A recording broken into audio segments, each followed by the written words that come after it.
Hi మిత్రమా, ఈరోజు మనం ఒక చాలా రిలేటబుల్ టాపిక్ గురించి మాట్లాడుకుందాం. మనలో చాలామంది హైదరాబాద్, బెంగళూరు లేదా వేరే సిటీస్లో జాబ్స్ చేస్తూ ఉంటారు. కొంతమంది వేరే స్టేట్స్ నుండి వచ్చింటారు. ఇంకొంతమంది సేమ్ స్టేట్ అయినా ఫ్యామిలీకి దూరంగా ఉంటారు. రూమ్లో ఫ్రెండ్స్తో ఉంటాం లేదా సింగిల్గా పీజీలో ఉంటాం. ఫ్యామిలీ, అమ్మ వంట, ఇంట్లో అట్మాస్ఫియర్ అన్నీ మిస్ అవుతాం.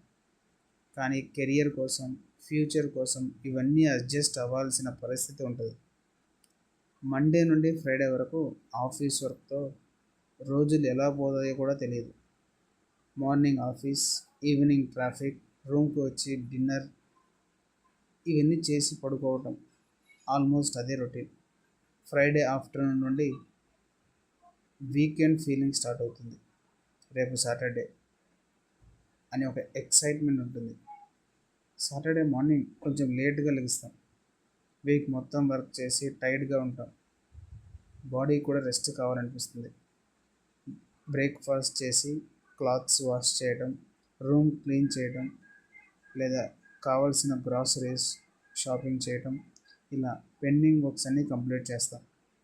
ఈవినింగ్ ఫ్రెండ్స్తో బయటికి వెళ్దాం లేదా మూవీ చూడటం. కొంతమంది క్రికెట్ ఆడతారు, ఇంకొంతమంది బైక్ రైడ్కి వెళ్తారు. నైట్ ఫ్రెండ్స్ అందరూ కలిసి డిన్నర్ చేస్తే ఆ ఫీలింగే వేరే లెవెల్.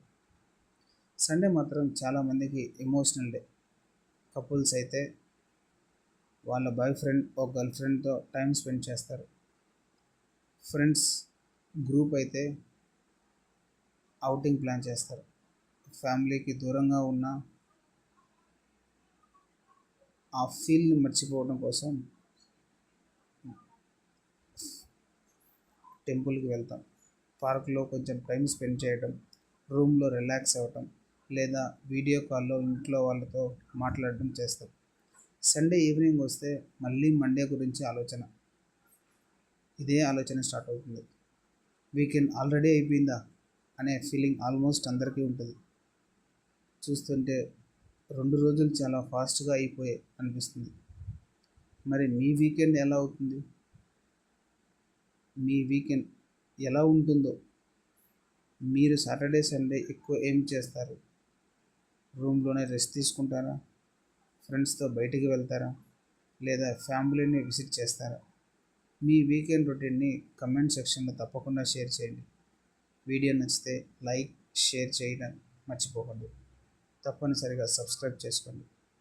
మళ్ళీ నెక్స్ట్ వీడియోలో కలుద్దాం. Thank you. జై హింద్.